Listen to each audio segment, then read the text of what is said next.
আমার প্রিয় প্রিয় মুসলমান ভাইরা, বাবারা, বন্ধুরা, আমাদেরকে আল্লাহ তাবারক ওয়া তাআলা এই জান্নাতের বাগানের মেহমান বানিয়েছেন। আমাদেরকে আল্লাহ তাবারক ওয়া তাআলা চোখ দিয়ে নেয়ামত দিয়েছেন, কান দিয়ে নেয়ামত দিয়েছেন, হাত দিয়ে নেয়ামত দিয়েছেন, জবানে কথা বলতে পারি, এটাও একটা নেয়ামত। জোরে বলুন ঠিক কিনা? কথা বলতে হবে, ঠিক না ঠিক? আমার ভাইরা, বাবারা, আমার দুইটা হাত আছে। আমার মতো এমন অনেক মানুষ আছে যাদের দুইটা হাত কেটে ফেলতে হয়েছে।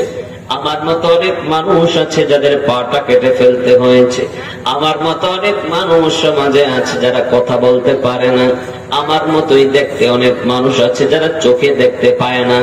আমার আপনার মতো অনেক মানুষ বিয়ে করেছে কিন্তু আল্লাহ সন্তান সন্ততি এখনো দেয় নাই।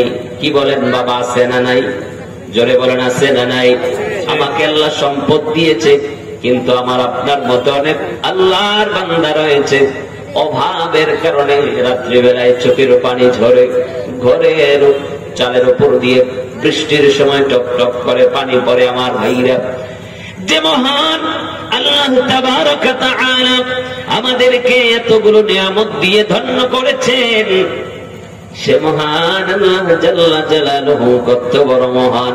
সে মহান আল্লাহ তাবারক ওয়া তাআলার কাছে আমরা কেমন ভাবে নত হওয়া দরকার, সে মহান আল্লাহ পাকের কেমন শুকরিয়া আদায় করা দরকার, সে মহান আল্লাহ জাল্লা জালালুহুর ইবাদত কেমন করে করা দরকার। এ আমার প্রিয় প্রিয় মুসলমান ভাই এবং বোনের, আব্বা জানেরা, আমার যুবক ভাইয়েরা, আমার বৃদ্ধ বাবারা, ও আমার ভাইরা, একটু খেয়াল করে মনোযোগের সাথে কথাগুলো শ্রবণ করেন। এতগুলো নিয়ামত যে আমাদেরকে আল্লাহ জাল্লা জালালুহু দান করেছেন, সারা দিন চলে যায়, সে মহান আল্লাহকে একবারও ডাকার সময় হয় না। সারাটা দিন চলে গেল, এক ওয়াক্ত নামাজও পড়ার সময় পাইলাম না। সারা দিন চলে গেল, আলহামদুলিল্লাহ বলার সময়ও পাইলাম না। এ আমার বাবারা, ভাইরা, বন্ধুরা, যে মহান আল্লাহ পাক রব্বুল ইজ্জত আমাদেরকে এই এলাকার অনেক মানুষ থেকে পছন্দ করে যাচাই বাছাই করে এই জান্নাতের বাগানের মেহমান হওয়ার তৌফিক দান করেছেন, সে মহান আল্লাহর জন্য জবানটা খুলে দিয়ে একবার জোরে জোরে বলি আলহামদুলিল্লাহ, আলহামদুলিল্লাহ। আপনি বললেন না, দেখি ওনারা কিভাবে বলে, দেখি একবার জোরে আল্লাহকে খুশি করার জন্য বলি আলহামদুলিল্লাহ।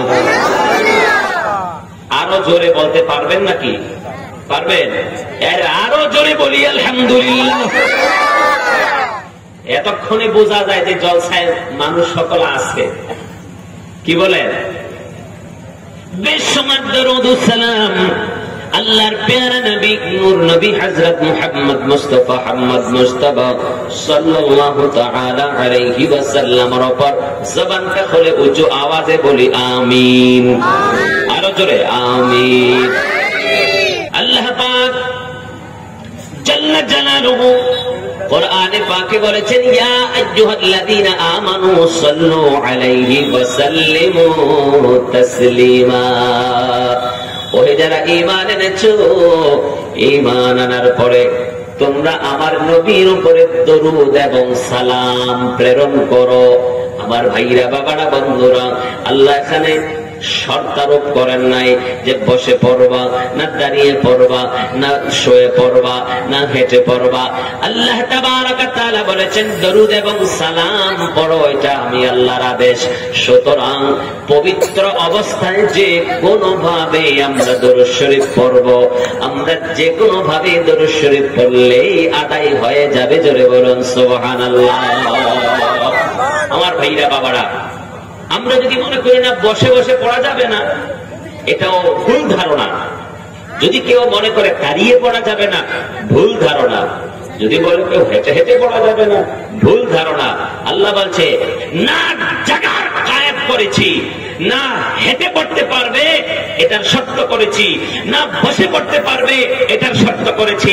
আল্লাহ বলেছেন তুমি দাঁড়িয়েও পড়তে পারো, বসেও পড়তে পারো, শুয়েও পড়তে পারো, হেঁটেও পড়তে পারো। যখনই তোমার শরীর পবিত্র থাকবে তখনই আমার নবীর উপরে দরুদ এবং সালাম প্রেরণ করবে। সুবহানাল্লাহ। আমার ভাইরা বাবারা, এজন্য শুধু জলসায় নয়, মসজিদে নয়, খানকায় নয়, হেঁটে হেঁটে নয়, ঘরের কোনায় বসে বসে হলেও আমরা দরুদ শরীফ পড়ব এবং নবী মুস্তাফাকে সালাম দেব। জয় বলুন সুবহানাল্লাহ। আমার ভাইরা বাবারা, কোরআন সাক্ষী, আল্লাহ তাবারক ওয়া তাআলা ইরশাদ করেছেন যে তাসলিমা, এমন ভাবে দরুদ এবং সালাম দাও যেমন ভাবে দরুদ এবং সালাম দিলে তাজিম প্রকাশ পায়, সম্মান প্রকাশ পায়। সুতরাং সম্মান যেভাবে এসে যায় সেভাবেই সালাম প্রেরণ করো। সুবহানাল্লাহ। আল্লাহ পাক আমাদেরকে তৌফিক দান করুন। জোরে বলি আমিন। আরো জোরে বলি আমিন। আমার প্রিয় প্রিয় মুসলমান ভাইরা বাবারা বন্ধুরা, এত সুন্দর জান্নাতের বাগান সাজিয়েছে মসজিদ কমিটি। আপনারাও অনেক আশা ভরসা নিয়ে এখানে বসে গেছেন। আমার ভাইরা, আমি আপনাদেরকে সর্বপ্রথম যেই হাদিসে পাকটা শোনাবো, এটা মনোযোগ দিয়ে শুনতে হবে এবং এর উপরে আমল করতে হবে। আমি সকলকে অনুরোধ করব, পায়ে হাত রেখে বলবো, বিনয়ের সাথে বলবো, হাদিসে পাক মনোযোগ দিয়ে শুনুন। নবী মুস্তাফা সাল্লাল্লাহু আলাইহি ওয়াসাল্লাম ইরশাদ করেছেন, নিয়াতুল মুমিনি খায়রুম মিন আমালি। মুমিনের নিয়ত তার আমলের চাইতে উত্তম। মুমিনের ইচ্ছা নিয়ত তার আমলের চাইতে উত্তম। আমার প্রিয় ভাইরা বাবারা, আমাদের ইসলাম আমাদেরকে শিক্ষা দিয়েছে যে কোনো ভালো কাজের আগে আমরা যেন ভালো ভালো নিয়ত করে নেই। যেহেতু এই জলসার মধ্যে আমরা উপস্থিত হয়ে গেছি, এটা একটা ভালো কাজ। জোরে বলুন, এটা কি কাজ? কথা বলতে হবে তো, এটা কি কাজ? ভালো কাজ। আমার ভাইরা, এই জলসার মধ্যে আসার উদ্দেশ্য হলো, জলসায় আলেমে দ্বীনরা আসবে। আবার শুনেছেন বাংলাদেশি হুজুর আসবে। অনেক বড় আশা বাসনা নিয়ে অনেকে এসেছেন। আমার পরেও আলেমে দ্বীনরা থাকবে। আমার ভাইরা বাবারা বন্ধুরা, জলসা যদি শুনতে আসেন তো নিয়ত করতে হবে যে আলেমে দ্বীন আসবে, আমার ইসলামের দ্বীনের কিছু কথা শোনাবে, তা শুনবো এবং এর উপরে আমল করার চেষ্টা করব। এটার নাম নিয়ত। আমার ভাইরা বাবারা, আধা ঘন্টা, 1 ঘন্টা পরে, 1.5 ঘন্টা পরে ভালো লাগলো না, বাড়িতে চলে গেলেন। বাংলাদেশি বক্তার কণ্ঠ চেক করা হয়ে গেছে, পোশাক চেক করা হয়ে গেছে, চেহারাও দেখে ফেলেছি, বাস খালাস, আমার কাজ শেষ। এবার বাড়িতে যাই, ক্যারাম বোর্ড খেলা শুরু করি, চা নাস্তা বিড়ি সিগারেট খাওয়া শুরু করি। তাতে কোনো ফায়দা হবে না বাবা। যেহেতু জলসায় এসে পড়েছেন, কিছু দিনই কথা শোনার নিয়ত করতে হবে। সারাটা দিন হয়তো আমরা এমন অনেক মুসলমান আছি তো নামাজ পড়ি নাই। আমার ভাইরা বাবারা, মিথ্যা কথা বলেছি, মানুষকে কষ্ট দিয়েছি, আমার এই চোখ দিয়ে গোনা করেছি, আমার দিল গোনায় লিপ্ত ছিল, সারাদিন ভালো কাজ করতে পারি নাই। এখন জলসায় এসে যদি আবার নিয়ত গন্ডগোলের কারণে একটু পরে আবার উঠে বাড়িতে ফিরে যেতে হয়, দোকানে ফিরে যেতে হয়, মেলায় ফিরে যেতে হয়, আমার ভাইরা, তো সারাটা দিনও আমাদের কোনো কাজে আসলো না, কোনো ফায়দা উপকার হলো না। জলসায় এসেও তো কোনো উপকার পাইলাম না। আমার প্রিয় ভাইরা বাবারা, যতক্ষণ জলসায় বসে থাকবেন মনোযোগের সাথে, অনেক রাত্র আমরা অতিবাহিত করেছি, গুনাহের মধ্যে লিপ্ত ছিলাম বাবারা। অনেক রাত অতিবাহিত হয়ে গেছে, ভালো কাজ করতে পারি নাই। অনেক হাজার হাজার দিন অতিবাহিত হয়ে গেছে, ভালো কাজ করতে পারি নাই। আমার ভাইরা বাবারা, বছরে একটা দিন এই এলাকার মধ্যে এই জলসাটা হয়ে থাকে। আমার ভাইরা, যদি আজকে এই সামান্য কিছু সময়ের জন্য যদি আমরা সময় ব্যয় না করতে পারি, তাহলে আপনি নিজেকেই বলবেন, নিজেকেই প্রশ্ন করবেন, উত্তর পেয়ে যাবেন যে হয়তোবা আমার নসিবে ভালো কাজ করার সুযোগ নাই। আমার প্রিয় ভাইরা বাবারা, ও যুবক ভাইয়েরা, ও আমার মা বোনেরা, আমাদেরকে আল্লাহ তৌফিক দান করেছি। আমরা এই জান্নাতের বাগানের মেহমান হয়েছি। আল্লাহ তাবারক ওয়া তাআলা যেন আমাদেরকে একেবারে জলসার শেষ পর্যন্ত ধৈর্যের সাথে বসে থেকে আমরা আমাদের দ্বীনি কথাগুলো শুনতে পারি। একটা জবানও বন্ধ হবে না, সকলে মিলে বলি আমিন। না, আমি তো বলি একটা জবানও বন্ধ হবে না, বুঝেন না এই কথাটা? সবাই জবান খুলে বলি আমিন। আমি আমার জন্য দোয়া করলাম, আমি যখন আমিন বললাম, আল্লাহ আমার এই দোয়ার মধ্যে বরকত দান করতে পারে, হয়তো মাঝখানে শয়তান ওয়াসওয়াসা করতে পারে, তো এই আমিন বলার কারণে আল্লাহ আমাকে শয়তান থেকে বাঁচাবে। হে আমার প্রিয় প্রিয় মুসলমান ভাইরা, বাবারা, বন্ধুরা, সারাদিন চলে গেছে নামাজ আদায় করতে পারি নাই, সারাদিন চলে গেছে সিনেমা দেখেছি, টেলিভিশন দেখেছি, এই জবান দিয়ে মিথ্যা বলেছি, গীবত করেছি, ভালো কাজ করি নাই। আমার ভাইরা, আমি অনুরোধ করব, আমি বিনয়ের সাথে বলবো, রে বাবা একটু বসো, ধৈর্যের সাথে বসো। শয়তান আমাদেরকে ওয়াসওয়াসা দিতে পারে, একটু ধৈর্যের সাথে এদিক সেদিক না তাকিয়ে চায়ের জন্য আজকে না কালকে সকাল থেকে আবার চা খাওয়া শুরু করিয়েন। আজকের জন্য জলসা শেষ পর্যন্ত বসে থাকবেন। আল্লাহ তাবারক ওয়া তাআলা, আবারও দোয়া করি, আল্লাহ তাবারক ওয়া তাআলা আমাদেরকে তৌফিক দান করুন। জোরে জোরে বলি আমিন। সবাই মিলে বলেন না আমিন। আমার ভাইরা, বাবারা, বন্ধুরা, সূরাতুল বাকারা 1 নম্বর পারা 2 নম্বর পৃষ্ঠা 13 নম্বর আয়াতে আল্লাহ তাবারক ওয়া তাআলা বলেন, ইয়া রাসূলুল্লাহ, ইয়া হাবিবাল্লাহ, হুজুর আপনি দ্বীনের দাওয়াত দিতে গিয়ে আপনার পিছনে পিছনে এমন কিছু মানুষ থাকে যারা আপনার পিছনে নামাজ পড়ে, দাড়ি রাখে, টুপি পরে, পাঞ্জাবি পরে, আপনার সাথে জিহাদ করতেও জিহাদের ময়দানে যায়। ইয়া রাসূলুল্লাহ, ইয়া হাবিবাল্লাহ, আমি আপনাকে সতর্ক করে দিচ্ছি, তাদেরকে যদি প্রশ্ন করা হয় যে তোমরা ঈমান আনো, তারা বলবে আমরা তো ঈমানদার। আমি আল্লাহ তাবারক ওয়া তাআলা আপনাকে বললাম, আপনি তাদেরকে প্রশ্ন করে দেখুন না, তারা বলবে যে তারা ঈমানদার।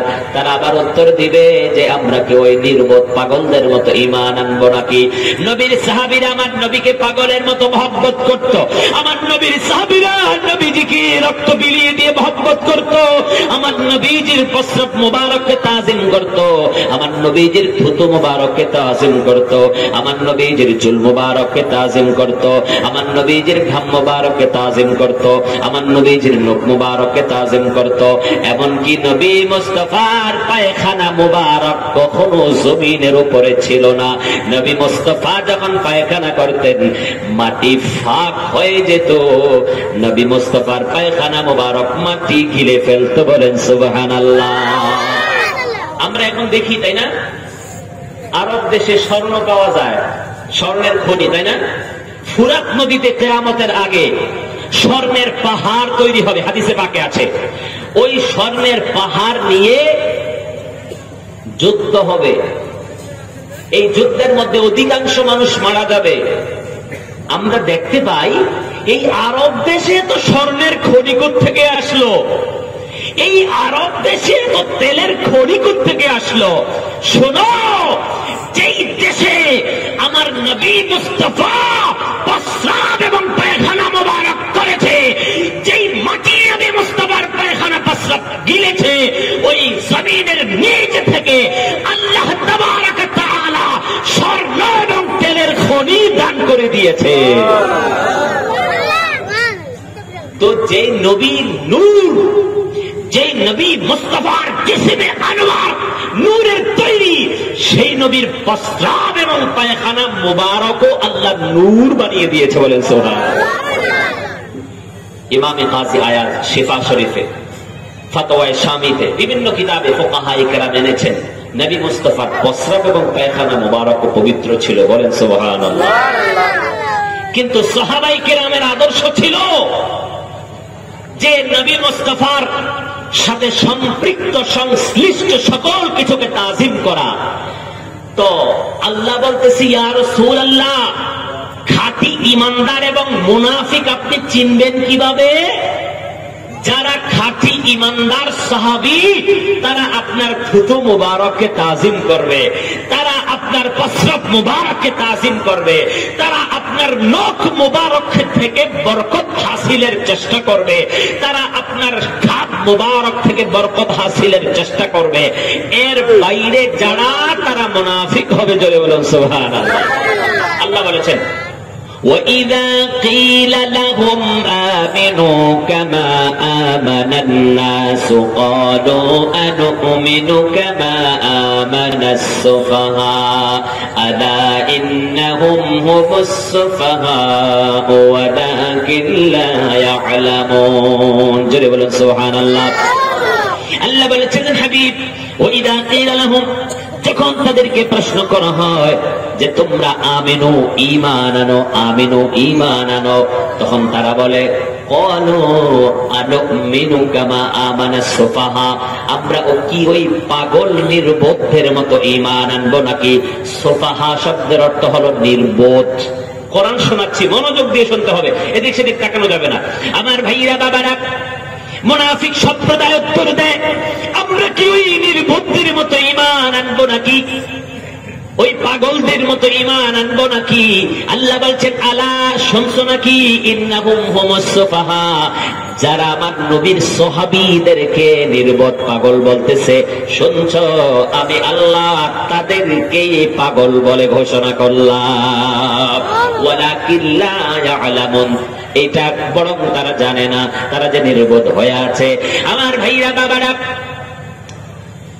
হুদায়বিয়ার সন্ধির সময় নবী মুস্তাফা সাল্লাল্লাহু আলাইহি ওয়াসাল্লাম 1400 সাহাবী নিয়ে মক্কার জমিনে যাচ্ছিলেন উমরা করার জন্য। মক্কার কাফির মুশরিকেরা জানতে পারলো যে মুহাম্মদ মক্কার দিকে আসতেছে। এবার বাধা প্রদান করার জন্য মক্কা থেকে দূত প্রেরণ করলো যে মুহাম্মদ সাল্লাল্লাহু আলাইহি ওয়াসাল্লাম যদি মক্কায় আসে তো আমরা জিহাদ করব, যুদ্ধ করব, তাদের সাথে কিতাল করব। আমার নবী সংবাদ পাঠালেন। নবী মুস্তাফা বললেন আমি তোমাদের সাথে যুদ্ধ করতে আসছি না, আমি একমাত্র আল্লাহর ঘর দেখব, আমি 3টা দিন অবস্থান করব, এখানে আমি উমরা করব, আবার আমি মদিনায় ফিরে যাব। এবার কাফের মুশরিকেরা মানলো না। আমার ভাইরা বাবারা, হযরত উসমানকে পাঠানো হলো, যাও উসমান যাও, যদি তারা সন্ধি করতে চায় সন্ধি করে আসো। অনেকক্ষণ দেরি করার কারণে সাহাবায়ে কেরাম আলাইহিমুর রিদওয়ান এবার মনে মনে চিন্তায় পড়ে গেলেন, হায় রে, উসমান আসতে দেরি করতেছে কেন? মনে হয় হযরত উসমানকে শহীদ করা হয়েছে। এবার সমস্ত সাহাবায়ে কেরাম আমার নবী মুস্তাফার হাতে হাত রেখে শপথ গ্রহণ করলেন, ইয়া রাসূলুল্লাহ, আমরা ততক্ষণ বাড়িতে ফিরে যাব না যতক্ষণ পর্যন্ত হযরত উসমানের হত্যার প্রতিশোধ না নেব। আমার ভাইরা বাবারা, সেই হুদায়বিয়ার সন্ধির সময় আমার নবী মুস্তাফার চতুর্দিকে সাহাবায়ে কেরাম বসা ছিলেন।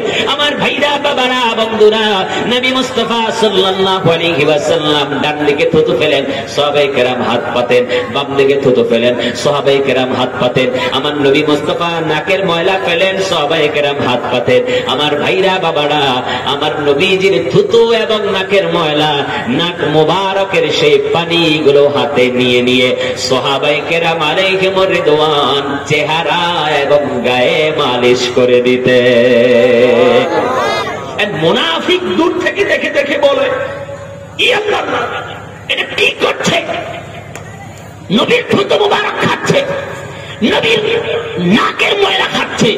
আল্লাহ বলেন না, আমার নবী মুস্তাফার থুতু মুবারক এতে বরকত রয়েছে, তোমাদের সাফা রয়েছে, নাকের পানিতে তোমাদের জন্য পবিত্রতা এবং বরকত রয়েছে। আমার আল্লাহ বলে, যারা এই নবীর আশিকে রাসূল সাহাবায়ে কেরামদের এই কাজকে ঘৃণা করে আমি আল্লাহ ফতোয়া দিয়ে দিলাম, তারা 1 নম্বর মুনাফিক, বেঈমান। জোরে বলুন সুবহানাল্লাহ। আল্লাহ বুঝিয়ে দিয়েছেন যে শুধু নবীর পিছনে নামাজ পড়লে যথেষ্ট নয়, নবীর পিছনে পিছনে হাত তুলে দোয়া করলে যথেষ্ট নয়, নবী মুস্তাফা যেমন দাড়ি রেখেছে তেমন দাড়ি রাখা যথেষ্ট নয়, নবী মুস্তাফার সাথে জিহাদে যাওয়া যথেষ্ট নয়, বরং ঈমানদার আশিকে রাসূল মুহাব্বতকারী সাহাবায়ে কেরাম যেভাবে নবীর উপরে ঈমান এনেছে ঠিক সেভাবেই ঈমান আনতে হবে। বলো সুবহানাল্লাহ। তাহলে বোঝা গেল, তাফসীরের মধ্যে লেখা রয়েছে আল্লাহ তাবারক ওয়া তাআলা বলেছেন কামা আমানান নাস, কোরআনে পাকে কামা আমানান নাস, ওই সকল লোকদের মতো ঈমান আনো। তো আল্লাহ বোঝাচ্ছেন আল্লাহর নেককার বান্দাদের অনুসরণ করা আল্লাহ তাবারক ওয়া তাআলার আদেশ রয়েছে। বাবা বলেন সুবহানাল্লাহ। আহলুস সুন্নাহ ওয়াল জামাআতের এই ধরনের আকীদা যে আমরা আলেমে দ্বীনদেরকে অনুসরণ করি, আমরা সরাসরি কোরআন ও হাদিসকে অনুসরণ করি না। কারণ সমুদ্রের তলদেশটা অনেক গভীর হয়।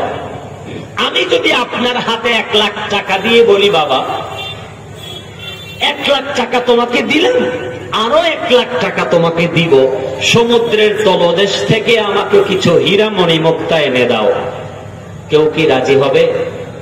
বলেন রাজি হবে? কারণ রাজি হবে না কেন?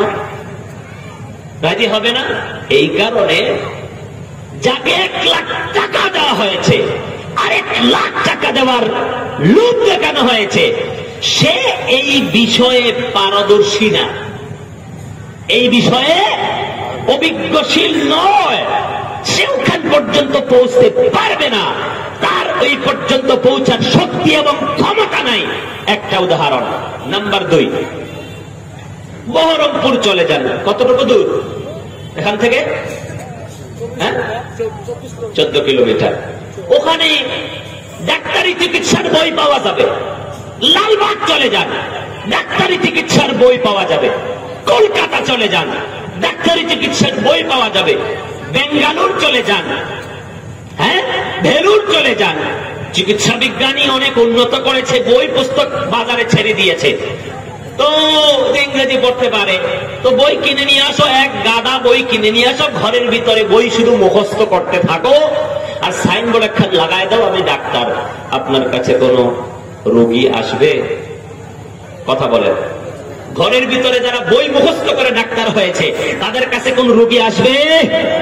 আসবে না। কারণ কি? বই তো মুখস্থ হয়ে গেল, বই তো A to Z মুখস্থ, তো রোগী আসবে না কেন? রোগী চিন্তা করবে ওস্তাদ সারা যেই ডাক্তার বই মুখস্থ করেছে ও রোগ ভালো করবে না, বরং রোগীকে মেরে ফেলবে। যেটা বলো ঠিক কিনা? এক ডাক্তারের সাথে কম্পাউন্ডার থাকে। আমি এই সবগুলো আমাদের দ্বীনি বিষয়কে বুঝানোর জন্য বলতেছি। এক ডাক্তারের সাথে কম্পাউন্ডার, সহযোগী, সিস্টেম, বুঝলেন তো?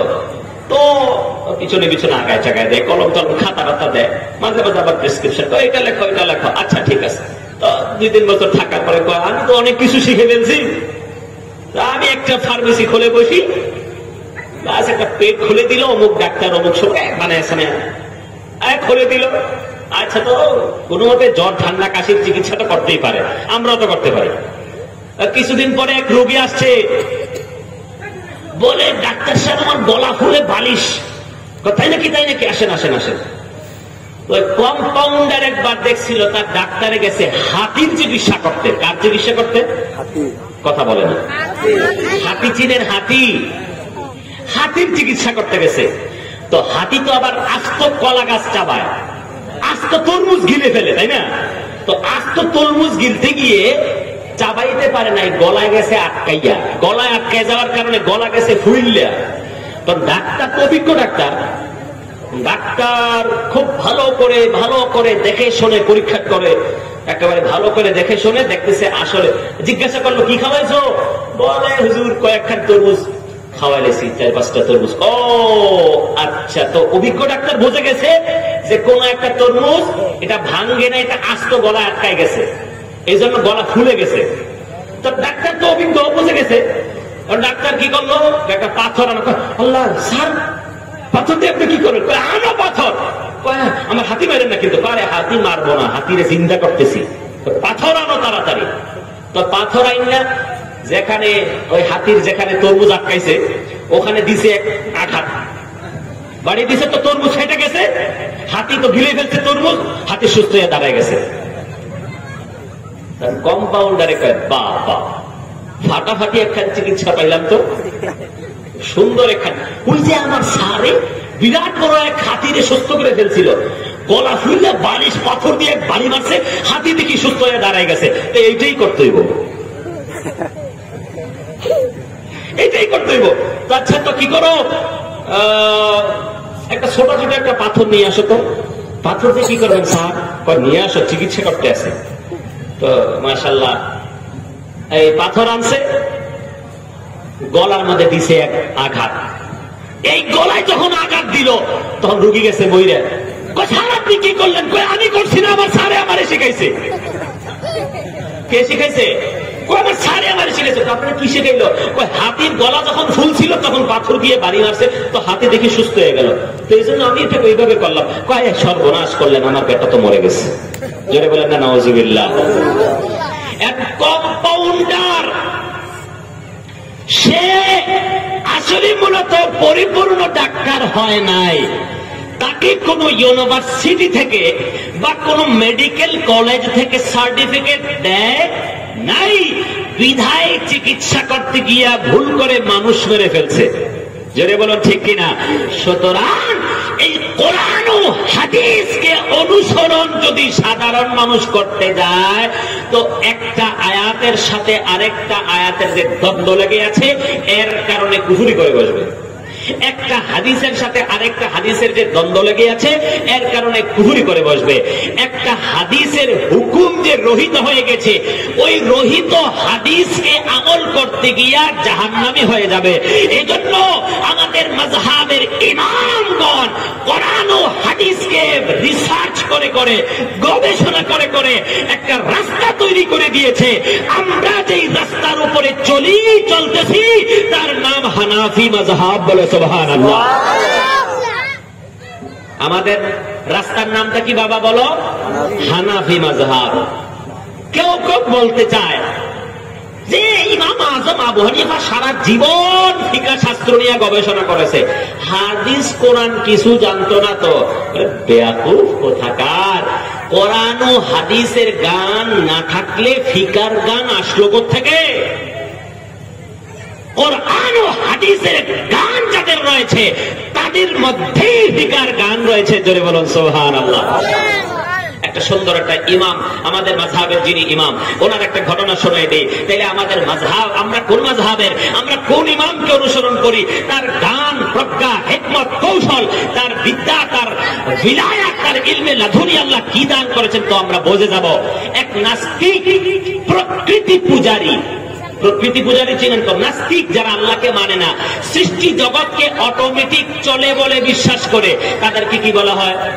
নাস্তিক। নেচারি বলা হয়, নেচারি। প্রকৃতি পূজক মানে অটোমেটিক চলে। তারা বলে সূর্য অটোমেটিক ঘুরে, চন্দ্র অটোমেটিক আসে, এই সারা দুনিয়া সৃষ্টি জগৎ, আসমান জমিন, এটা কেউ সৃষ্টি করে নাই, এটা অটোমেটিক হয়েছে। মানুষ মরার পর এটা কেউ আর পুনরুজ্জীবন হবে না, যে যেভাবে পারবে ঘোরাফেরা আবার করবে। জোরে বলো নাউজুবিল্লাহ, জোরে বলো নাউজুবিল্লাহ। একজন নাস্তিক ইমামে আজমকে বললেন, আমি আপনার সাথে বাহাস মোনাজারা করব। এবার ইমামে আজম বললেন, ঠিক আছে, আমার সাথে যেহেতু বাহাস মোনাজারা করবে, একটা ডেট ফিক্স করা হোক, একটা জায়গা নির্ধারণ করা হোক, কোন বিষয়টা নিয়ে আমার সাথে মোনাজারা হবে এটাও নির্দিষ্ট করা হোক। জায়গা নির্ধারণ করা হলো, সময় নির্ধারণ করা হলো, আর এই নাস্তিক বিষয়টাও নির্ধারণ করে নিলেন।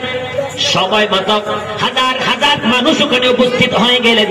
এত বড় একজন জ্ঞানী পণ্ডিত ইমামে আজম আবু হানিফার সাথে একজন নাস্তিকের বাস মোনাজারা হবে। আমার প্রিয় ভাইরা বাবারা, হাজার হাজার মানুষ জমা হয়ে গেল। এবার ইমামে আজম আবু হানিফা রাহমাতুল্লাহি আলাইহি ওই জায়গাতে যেতে একটু দেরি করলেন। অনেকক্ষণ দেরি করার পরে ওখানে উপস্থিত হয়ে গেলেন। এবার ওই নাস্তিক গুরু বলতেছে, হে ইমাম আজম, আপনি তো নির্দিষ্ট সময় দিয়েছিলেন, নির্দিষ্ট সময় অনুযায়ী আমি উপস্থিত হয়ে গিয়েছিলাম, তো ব্যাপারটা কি, আপনি কেন দেরি করলেন? বুঝতে পারলাম না। আমার প্রিয় ভাইরা বাবারা, ইমাম আজম আবু হানিফা রাহমাতুল্লাহি আলাইহি বললেন, আমি তো সময় মতোই ঘর থেকে বের হয়েছিলাম এখানে সময় মতো উপস্থিত হওয়ার জন্য, কিন্তু রাস্তায় এক আজব ঘটনা আমার চোখে পড়েছে, এই কারণে আমার দেরি হয়ে গেছে।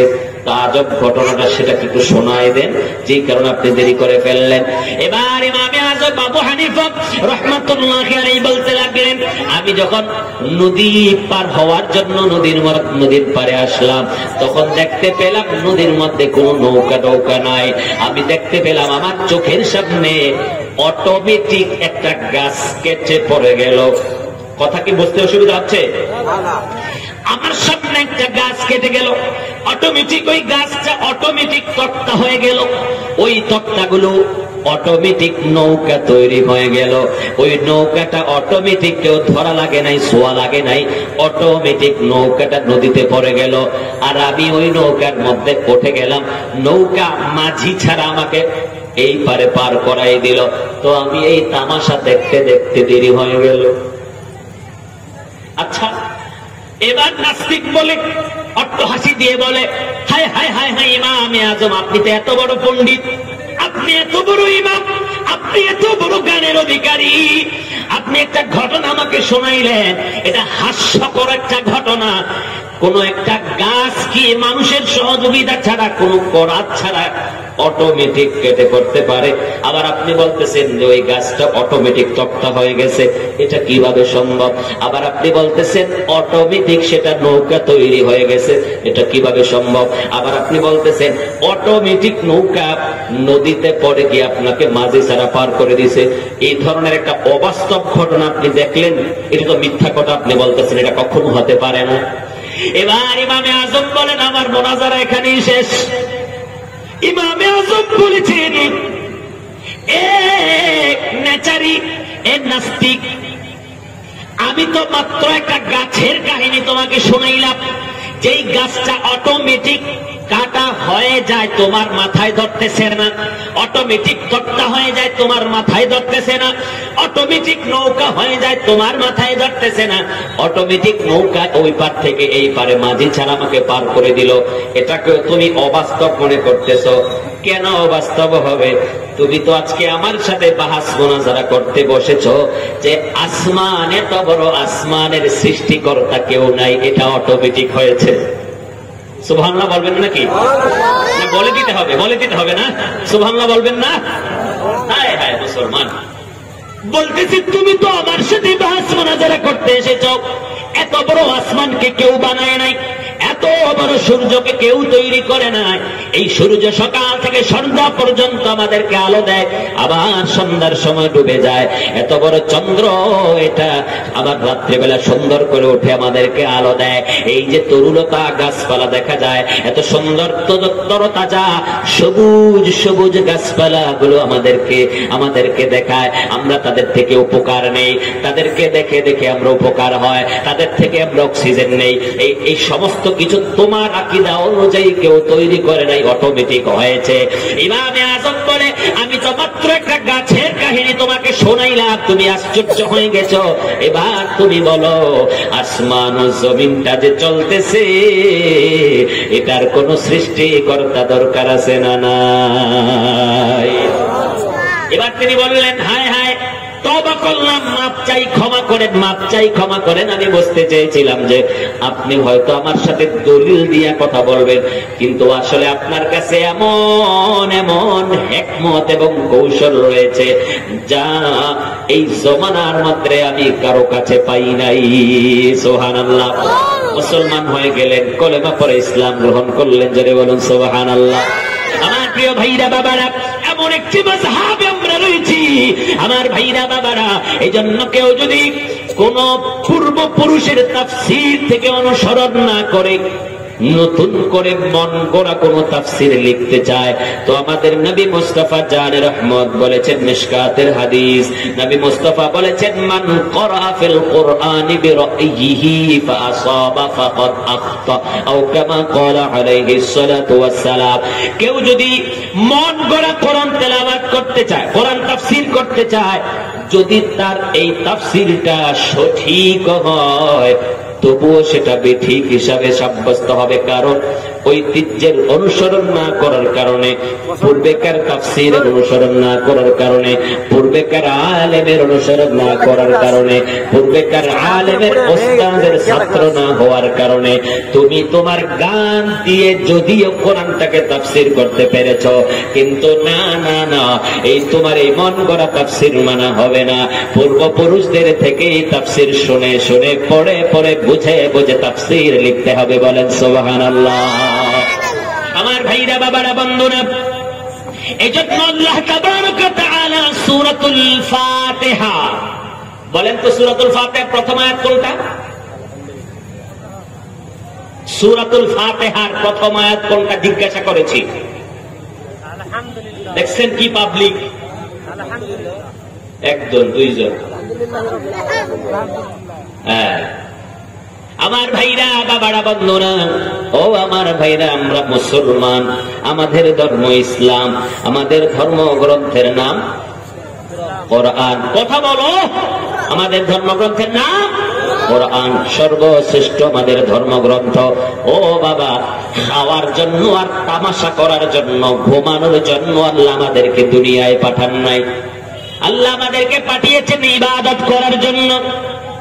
সকাল থেকে সন্ধ্যা পর্যন্ত শুধু পেটের ধান্দা আর পরিবারের ধান্দা, ব্যবসার ধান্দা, জমি চাষের ধান্দায় থাকলে হবে না, হবে না, হবে না। আল্লাহ আমাদেরকে দুনিয়ায় পাঠিয়েছেন নির্দিষ্ট একটা উদ্দেশ্যে। আল্লাহ বলতেছেন, ওয়া মা খালাকাতুল জিন্না ওয়াল ইনসা ইল্লা লিয়াবুদুন।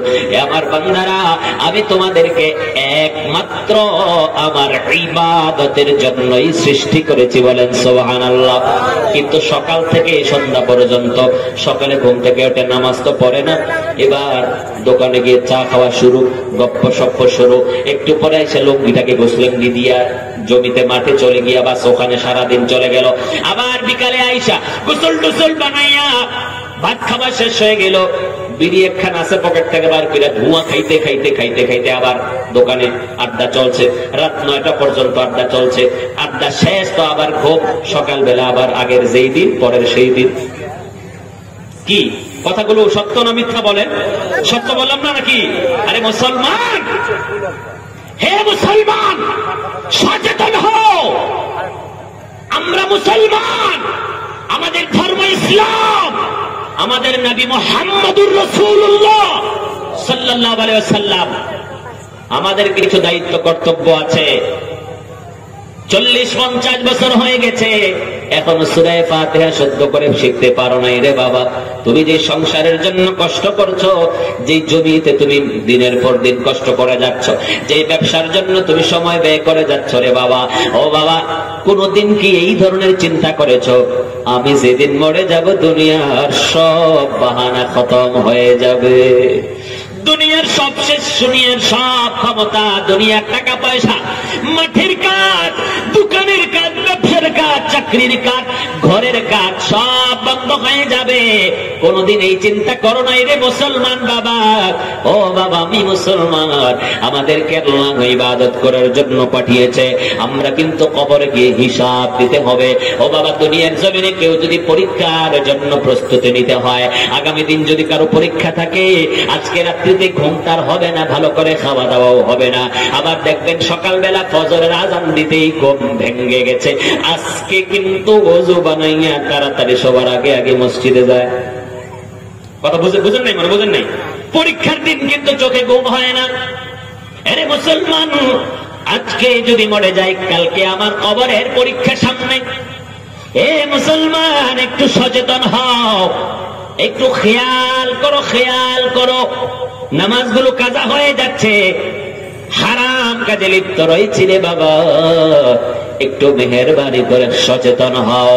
বলতেছিলাম সূরাতুল ফাতিহায় আল্লাহ তাবারক ওয়া তাআলা বলছেন, ইহদিনাস সিরাতাল মুস্তাকিম সিরাতাল্লাযীনা আন'আমতা আলাইহিম গায়রিল মাগদুবি আলাইহিম ওয়ালাদ-দাল্লিন। জোরে বলুন আমিন। সবাই বলেন না আমিন। এই যে আমি পড়লাম, আমার প্রত্যেকটি হরফে হরফে বর্ণে বর্ণে 10টি নেকি হয়েছে। আপনারাও যারা শুনলেন, প্রত্যেকের আমলনামায় প্রত্যেকটি হরফে হরফে 10টি নেকি হয়েছে। বলেন না সুবহানাল্লাহ। তো সুবহানাল্লাহকে আমি বলে দিতে হবে, শুনলেন তো সব হয়ে যাচ্ছে। আমার ভাইরা বাবারা, আল্লাহ বলছেন আমি আল্লাহর কাছে দোয়া করো, ইহদিনাস সিরাতাল মুস্তাকিম, আল্লাহ সরল সঠিক সোজা পথে আমাকে পরিচালিত করো। আল্লাহ বলতেছেন সোজা পথ কোনটা, আল্লাহ বলতেছেন সিরাতাল মুস্তাকিম কোনটা। কেউ বলতে চায় সঠিক পথ একমাত্র ইসলাম, এই পথ ছাড়া কোন পথ নাই। হ্যাঁ, মূলত সিরাতুল মুস্তাকিম তো ইসলাম ইসলাম ইসলাম, কিন্তু এই ইসলামের মধ্যে আল্লাহর কিছু নেককার বান্দা রয়েছে। এই নেককার বান্দাদের ছায়ার নিচে যারা যাবে সবাই ইসলামের মধ্যেই অন্তর্ভুক্ত হয়ে গেল। আমার আল্লাহ বলছেন সিরাতুল মুস্তাকিম হলো এমন একটা পথ, আনআমতা আলাইহিম, আমি যাদেরকে নিয়ামত দিয়েছি, আমি যাদেরকে ইনআম দিয়েছি, আমি যাদেরকে নবুয়ত দিয়েছি, আমি যাদেরকে বিলায়াত দিয়েছি। সুতরাং বোঝা গেল আমার ভাইরা বাবারা বন্ধুরা, সূরা ফাতিহা থেকে আমরা জানতে পারলাম আল্লাহর নবী এবং ওলি, আল্লাহর নেককার বান্দাদের অনুসরণ করাটাই হলো সিরাতে মুস্তাকিম। বলেন সুবহানাল্লাহ। কেউ যদি বলতে চায় যে চিশতিয়া তরিকায় তার একটা তরিকা তো ইসলাম, আমি বলবো সে ভণ্ড। খাজা মঈনুদ্দিন চিশতির যেই তরিকা এটাও ইসলামী তরিকা, গৌসে পাকের যে তরিকা এটাও ইসলামী তরিকা। সকল আউলি কেরামের গন্তব্যস্থল হলো জান্নাত। আমার ভাইরা, আল্লাহ সেটাই বলেছেন আনআমতা আলাইহিম, আল্লাহ বলেছেন যাদেরকে আমি নবুয়ত দান করেছি, বিলায়াত দান করেছি, তোমরা যাকে যেখানে পাবা তাকেই সেখানে অনুসরণ করো, তাহলেই আমার জান্নাত পেয়ে যাবে। জোরে বলুন সুবহানাল্লাহ, আর জোরে বলো সুবহানাল্লাহ। রহমতে আলম নবী নূরে মুজাসসাম, রহমতে আলম নবী নূরে মুজাসসাম, সাহাবারা আতর বানায় ওই নবীজির ঘাম। সুবহানাল্লাহ বলুন নাকি? সাহাবারা আতর বানায় ওই নবীজির ঘাম। বলো রহমতে আলম নবী নূরে মুজাসসাম, রহমতে আলম নবী নূরে মুজাসসাম, সাহাবারা আতর বানায় ওই নবীজির ঘাম, সাহাবারা আতর বানায় ওই নবীজির ঘাম। চিনো জানো মানো কেমন আমার নবীজি, যাহার পাগল চন্দ্র সূর্য তারকারাজি। বলো চিনো জানো মানো কেমন আমার নবীজি, যাহার পাগল চন্দ্র সূর্য তারকারাজি। বাবা যাহার পাগল চন্দ্র সূর্য তারকারাজি, বাবা আরো শুনবানি সুন্দর কাহিনী, আরো শুনবানি বাবা সুন্দর কাহিনী। জান্নাতের ওই রোমে রোমে লিখা নবীর নাম। সুবহানাল্লাহ বলবেন? হ্যাঁ হ্যাঁ। জান্নাতের ওই রোমে রোমে লিখা নবীর নাম, রহমতে আলম নবী নূরে মুজাসসাম, রহমতে আলম নবী নূরে মুজাসসাম, সাহাবারা আতর বানায় ওই নবীজির ঘাম, সাহাবারা আতর বানায় ওই নবীজির ঘাম।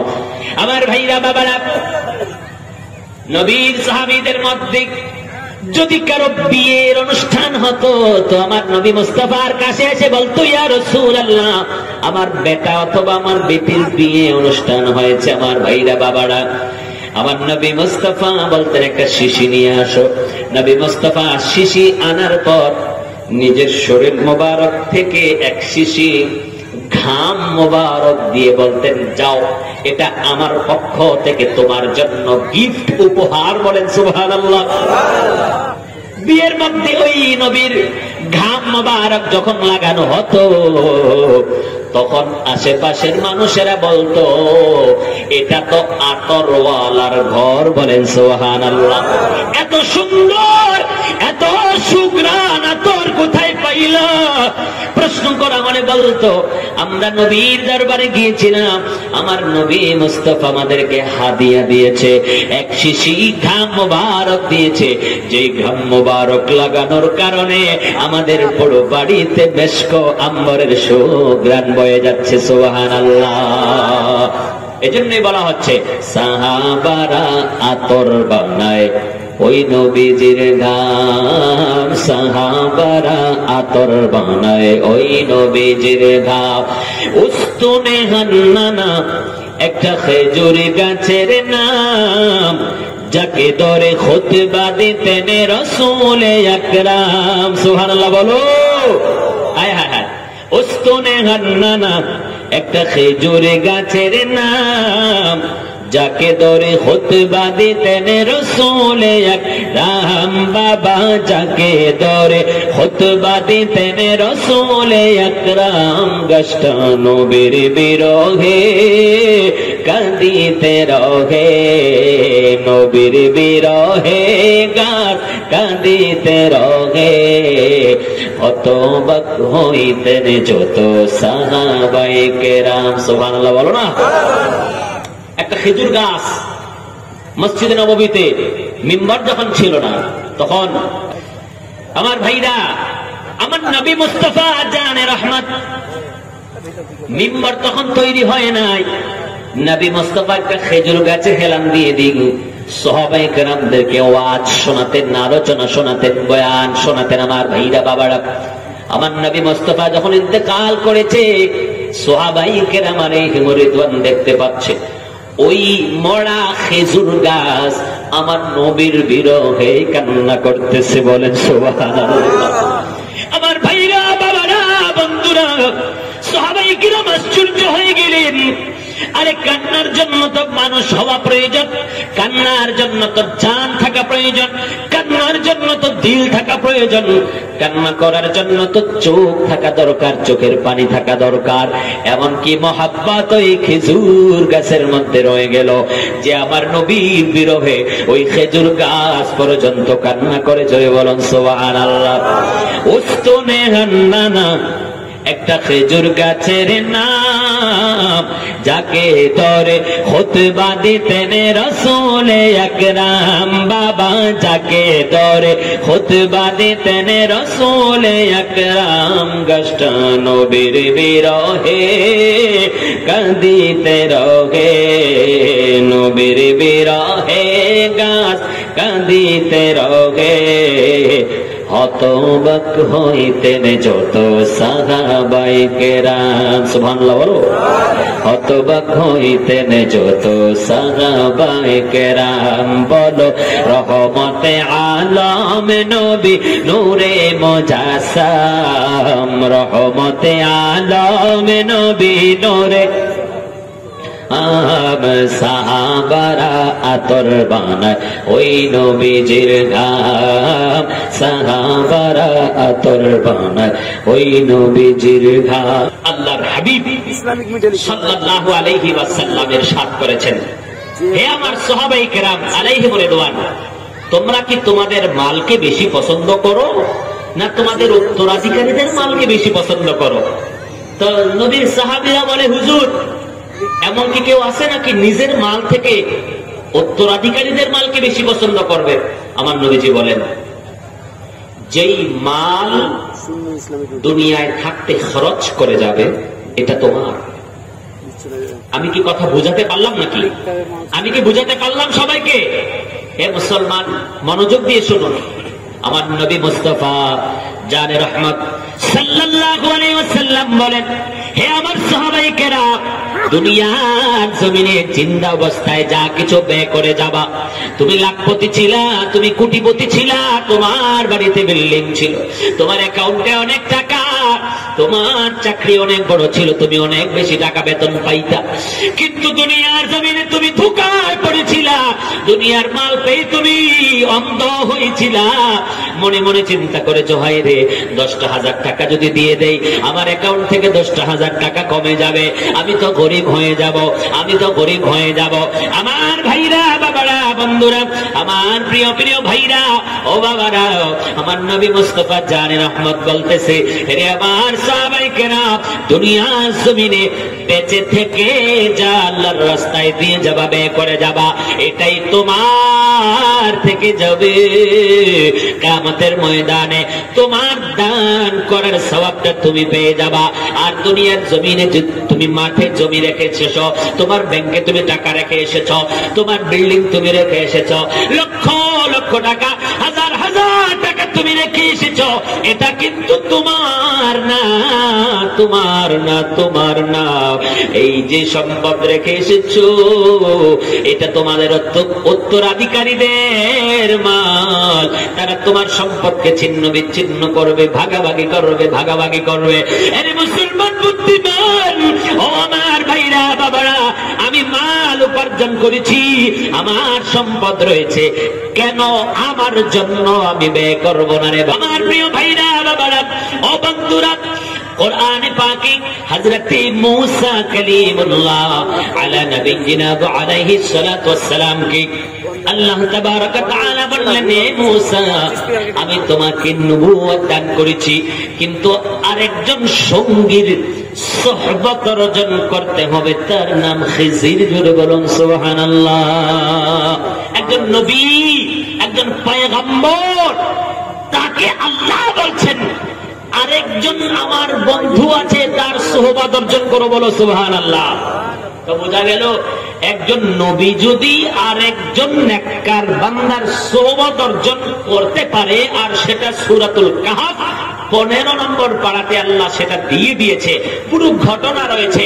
আল্লাহ আমাদেরকে শিক্ষা দিচ্ছে, হে আমার বান্দারা, কিছু শিখতে চাইলে, কিছু জানতে চাইলে, কিছু অর্জন করতে চাইলে, পরকালকে সুন্দর করতে চাইলে, কলবের ময়লা পরিষ্কার করতে চাইলে নেককার বান্দার সুহবত অর্জন করো, যার মাধ্যমে তোমার জীবনটা পরিবর্তন হয়ে যাবে। জোরে বলুন সুবহানাল্লাহ।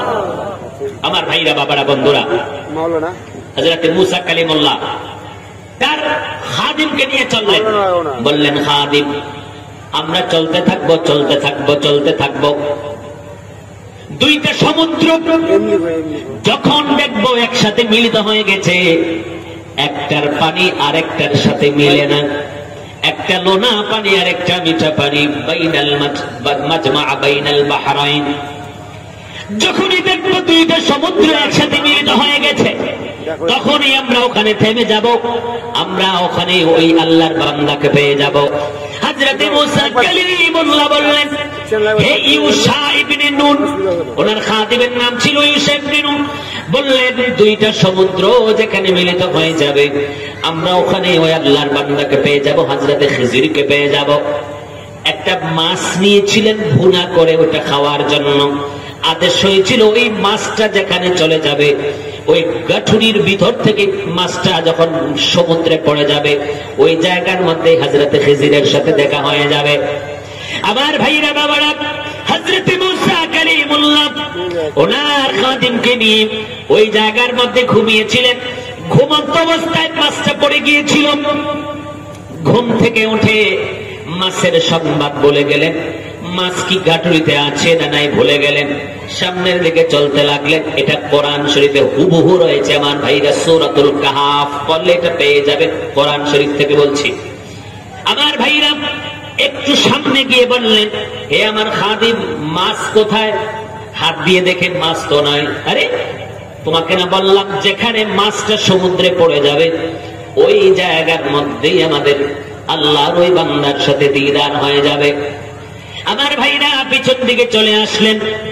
পিছন দিকে আসার পরে ওই মাছটা যেদিক দিয়ে চলে গিয়েছিল সমুদ্রের মধ্যে, ওই সমুদ্রের পানিটা একটা সুরঙ্গ হয়ে গেছে, একেবারে ছিদ্র হয়ে গেছে যেদিক দিয়ে মাছটা চলে গেছে। আমার ভাইরা, বাবারা, হযরতে মূসা কালিমুল্লাহ ওনার খাদিমকে নিয়ে ওখানে বসে গেলেন। দেখলেন একটু সামনে কম্বল মুড়ি দিয়ে একজন লোক আরাম করতেছে। বলেন সুবহানাল্লাহ। হযরতে মূসা কালিমুল্লাহ তিনি খিজির সাল্লামের দেখা পেয়ে গেলেন, বললে তুমি কি আমার সঙ্গ লাভ করবা?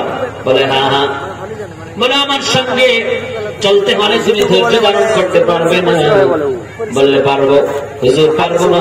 বললে পারবো। বলে চলো, আমার সঙ্গে থাকতে হলে কোনো কথা আপত্তি চলবে না। এবার চলতে লাগলেন। নদী পার হওয়ার জন্য নৌকা দরকার। সুন্দর একটা নৌকাতে উঠলেন। মাঝি ছিল নৌকা। মাঝ নদীতে যাবার পরে হযরতে খিজির নৌকার মাঝখানের একটা অথবা দুইটা কাঠ তুলে ফেললেন। কিন্তু আশ্চর্যের ব্যাপার, ওই নৌকাতে কখনোই এক ফোঁটা পানি ওঠে নাই। জোরে বলুন সুবহানাল্লাহ।